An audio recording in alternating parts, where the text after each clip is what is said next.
Hello everyone, welcome to my channel. ये you are only my का part 9 है। तो चलिए वीडियो को स्टार्ट करते हैं। सब लोग वहीं पे बैठे होते हैं। इतने देर में थोड़े मिस्टर किम वहाँ से उठ के अपने रूम में चले जाते हैं। उनके पीछे ही मिसेस किम भी चली जाती है और वो जाकर देखती हैं कि मिस्टर किम बहुत ही रो रहे होते हैं और रोते हुए बेड पर बैठ गए थे और रोकर बोल रहे थे कि मैं कैसा बाप हूँ कि अपनी बेटी को भी नहीं कर सकता है, कैसा बाप हूँ कि जो उसको मैं उस इंसान के साथ बातें भेजना पड़ेगा कि मैं जानता हूँ कि वो बहुत बुरा इंसान है और बहुत ही रूड है। पता नहीं मेरी बेटी के साथ ऐसा क्यों हो रहा है। मैंने ही कुछ पाप किया होगा कि जिसकी सज़ा मेरी बेटी को मिल रहा है। मैं बहुत बदनसीब हूँ कि अपनी बेटी को भी नहीं बचा सकता। इतना बोल के वो बहुत रोते हैं। तभी वहाँ पर मिसेस की आती है और उन्हें संभालने लगती है और उन्हें बातें करने लगती है और उन्हें कंसोल करने लगती है। वो बोलती है कि सब ठीक हो जाएगा, गॉड पे भरोसा रखिए, गॉड सब अच्छा कर देंगे, कुछ बुरा नहीं होगा हमारे तेईन के साथ। इतना बोल के वो लोग बातें कर रहे थे। तभी कुक ने बोला था कि 1 घंटे बाद वो उस एड्रेस पे पहुंच जाए। वैसे ही एक घड़ी का 1 घंटा हो जाता है और वो क्लॉक आवाज़ करने लगता है। इतना सुन के सब लोग शॉक हो जाते हैं। तभी मिस्टर किम वहाँ से बाहर आते हैं और तेयंग का हैंड बहुत टाइटली पकड़ लेते हैं और पकड़ने के बाद जैसे वो चाहते ही नहीं थे कि तेयंग यहाँ से अभी कहीं जाए, पर तेयंग इतना देख कर वो समझ जाती है कि उसके डैड डरे हुए हैं। तभी तेयंग बोलता है कि प्लीज़ डैड, ऐसा करना ही होगा वरना ये बात यूंगी की है और यूंगी को यहाँ वापस आना होगा। ये सब लोग बातें कर रहे थे। तभी उसी वक्त पर के डैड पे एक कॉल आता है और वो कॉल उठाते हैं और वो उठाने के बाद वो थोड़ा सा शॉक हो जाते हैं और बोलते हैं कहाँ पे। तभी कॉल से कोई कुछ बोलता है तो यूंगी के डैड से उनके हाथों से फ़ोन छूट के गिर जाता है और वो तुरंत ही वहाँ से जाने लगते हैं। तभी मिस्टर यूंगी की मॉम उनके हैंड होल्ड कर लेते हैं और बोलती है क्या हुआ, आप इतने डरे क्यों हैं और आप इतने शॉक भी क्यों हैं। तभी यूंगी के डैड बोलते हैं कि यूंगी सिटी हॉस्पिटल में एडमिट है और वो डॉक्टर ने फ़ोन किया है, हम लोग को वहाँ जाना होगा कुछ पेपर वर्क करने के लिए, क्योंकि यूंगी को बहुत सारी चोटें लगी है और बहुत सारा ब्लड भी लॉस हो गया है, हमें वहाँ पे जाना ही होगा। यूंगी की मॉम वहीं पे काउच पे बैठ जाती है और बहुत ही रोने लगती हैं। तब वो मिस्टर किम वहाँ मिसेस किम जाकर उन्हें कंसोल करने लगती है। तब वो मिस्टर यूंगी के डैड बोलते हैं कि यहाँ अब रोना ऐसे कोई फ़ायदा नहीं, चलो हम लोग जल्दी हॉस्पिटल जाते हैं। इतना बोल के यूंगी के मॉम डैड एक कार में निकल जाते हैं। तभी वहीं पे परिवार भी एक वहीं पे टैक्सी रोकते हैं और वो लोग भी हॉस्पिटल जाने लगते हैं। हॉस्पिटल जाने के बाद वो लोग देखते हैं कि उनकी बहुत ही बुरी हालत में होता है और वो हॉस्पिटल में एडमिट है। तभी वो लोग जाकर तब उनसे से मिलना चाहते हैं, पर डॉक्टर बोलते हैं कि अभी इनकी हालत थोड़ा सा क्रिटिकल है, तो प्लीज़ आप लोग जाइए और ये इस फॉर्म को भर दीजिए, जो पेपर वर्क है वो सब कर लीजिए, उसके बाद हम लोग इनका ऑपरेट करेंगे। इतना बोल के डॉक्टर यूंगी को ER में सेव करने के लिए भेज देते हैं और यूंगी के डैड जाकर पूरा पेपर वर्क करने लगते हैं। फिर थोड़ी देर में किम परिवार भी वहाँ पर आ जाता है। तभी मिस्टर यूंगी की मॉम उन लोग को देखकर बहुत ही गुस्सा हो जाती है और वो तेयंग के पास जाकर बोलने लगती है कि सब तुम्हारी वजह से हुआ। उससे बहुत ही डांटने लगती हैं और उसे बहुत बुरा भला बोलने लगती है, पर तेयंग इससे डर जाती है और वो भी रोने लगती है। तभी मिस्टर तेयंग की मॉम उसके सामने आकर खड़ी हो जाती है और वो यूंगी की मॉम को समझाने लगती है और कंसोल करने लगती है, पर वो समझना ही नहीं चाहती थी। तभी मिस्टर किम बोलते हैं कि ठीक है तेयंग और जिमिन, तुम और उस तेयंग की मॉम को बोलते हैं कि इन दोनों को लेकर तुम घर जाओ, मैं यहाँ पे हूँ, ये लोग भी बहुत थक गए हैं। यूंगी की मॉम बोलती है आई एम सॉरी, आपको भी यहाँ रुकना नहीं चाहिए, हम अपने बेटे के लिए हैं यहाँ पे, प्लीज़ आप लोग भी यहाँ से जाइए, प्लीज़ आप भी जाइए अपने फैमिली को लेकर। सके तो इतना दूर चले जाइए कि फिर वहाँ पर कभी नहीं यहाँ पर मत दिखिएगा, क्योंकि अगर आपके पास तो अब 2 ही रास्ते हैं, या तो अपनी बेटी को उसके पास भेज दीजिए या तो आप लोग ये शहर छोड़कर बहुत दूर चले जाइए, और प्लीज़ हमारे बेटे के बारे में इतना केयर मत कीजिए, क्योंकि उसका केयर करने के लिए मैं और उसके डैड अभी ज़िंदा है। वहीं पे यूंगी के डैड आ जाते हैं और वो यूंगी की मॉम को बहुत ही डांटते हैं और बोलते हैं कि तुम क्या बोल रही हो, तो अच्छे से तमीज़ से बात करो। तो वो कुछ नहीं बोलती, वहाँ से चली जाती है। तभी यूंगी के डैड उन लोग से माफ़ी मांगते हैं और बोलते हैं आई एम सॉरी। वो यूंगी की मॉम वो बहुत ही टेंस है यूंगी इस हालत में, इस कंडीशन में, इसीलिए वो बहुत ही वरीड है। ऐसे ही वो गुस्से में आप सबको भूल चुकी है, उसकी वजह से उसकी तरफ से मैं आप सबसे सॉरी बोलता हूँ, प्लीज़ मुझे माफ़ कर दें, आई एम सॉरी मिस्टर किम। तो मिस्टर किम बोलते हैं कोई बात नहीं, हम दोनों फ्रेंड है ना, तो चलो हूँ ये क्या है, तो बस ऐसे ही गुस्से में है इसीलिए उन्हें बोल दिया, पर उसने कोई गलत नहीं बोला। इतना बोल के वो लोग किम बोलता है कि मुझे लगता है कि मुझे यहाँ से जाना चाहिए, यही बेटर होगा, अब हम ले चुके हैं, थोड़ी देर में हम आकर फिर यूंगी से मिल लेंगे। तो वो तब यूंगी के डैड बोलते हैं नहीं, आप लोग यहीं पर रुक जाइए ना।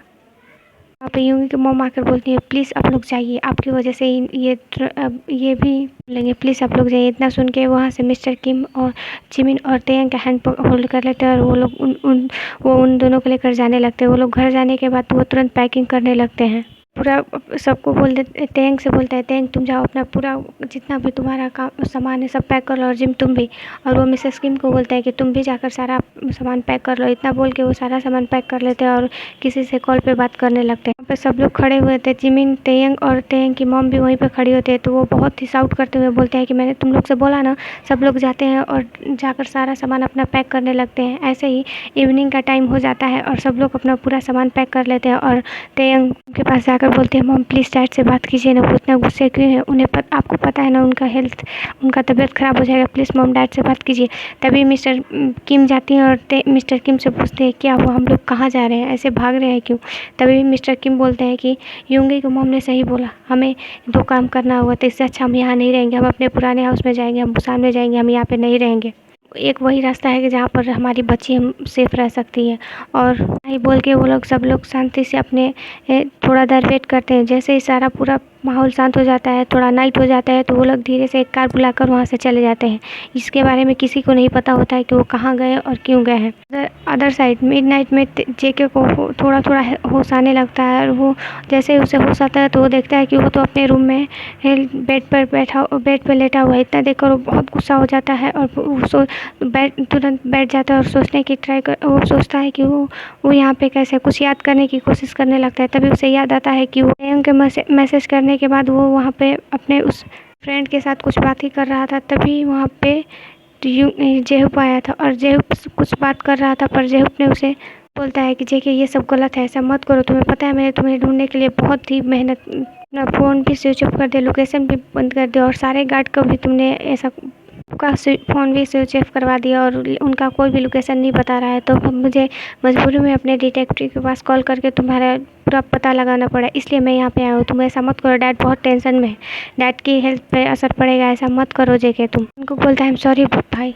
पर मुझे यही लगा। अब आप लोग नहीं समझ रहे हो कि मैं उसे कितना प्यार करता हूँ, मैं उसे बस अपने साथ रखना चाहता हूँ, कुछ भी करके मैं उसे अपने पास रखना चाहता हूँ। वो बोलता है कि ये गलत है, जिनको किसी से ज़बरदस्ती प्यार नहीं करवा सकते हैं। तभी जेके जिनको बोलता है, नहीं भाई वो भी मुझसे प्यार करेगी, पर वो मेरे पास चाहिए भाई, कैसे भी मैं उसे बहुत प्यार करता हूँ, अगर वो मुझे नहीं मिली भाई तो मैं किसी को नहीं छोड़ूंगा, मैं सबको मार दूंगा, किसी को भी नहीं छोड़ूंगा भाई। अपनी तरफ से बहुत समझाने की कोशिश करता है, पर जिनकुक नहीं समझता है। तो जेब पहले ही जान चुका था कि जिनकुक नहीं समझेगा।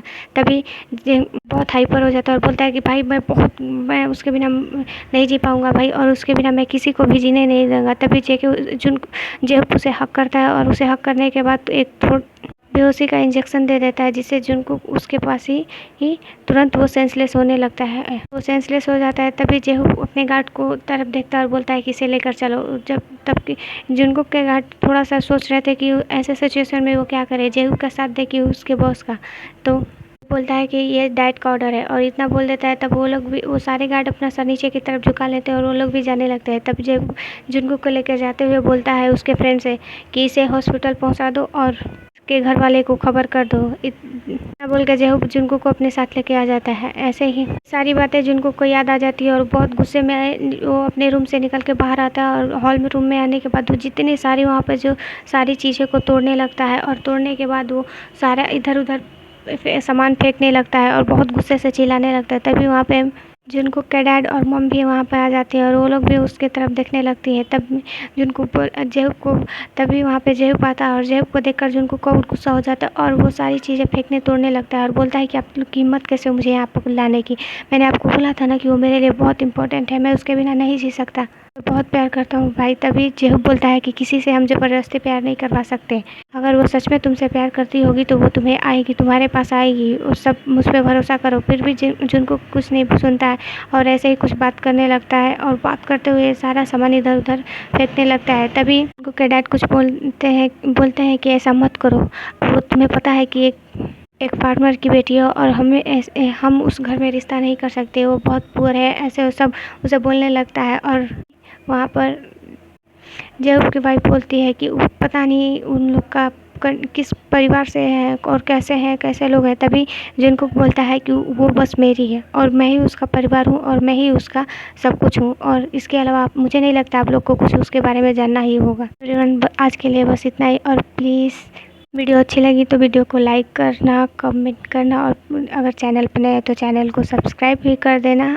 Okay bye.